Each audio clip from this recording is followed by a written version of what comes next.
முன்னாள் தமிழக முதல்வர், திமுக கட்சியின் தலைவர், மரியாதைக்குரிய திரு ஸ்டாலின் ஐயா அவர்கள் ரீசெண்டாக நடந்த திமுக மகளிரணி கட்சி கூட்டத்தில் பேசியிருந்தாங்க. என்ன பேசியிருக்காங்கன்னு பார்க்கலாமா?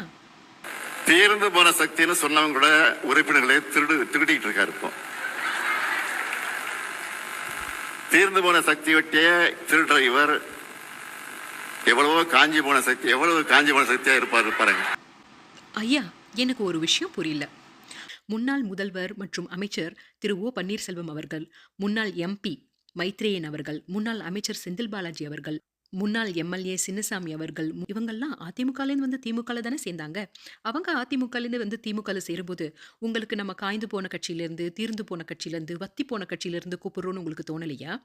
அதுவே அவங்க வேற ஏதாவது கட்சியில போய் சேர்ந்தாங்கன்னா அது அசிங்கம், தப்பு, கேவலம்னு மேடைக்கு மேடை பேசுறீங்க.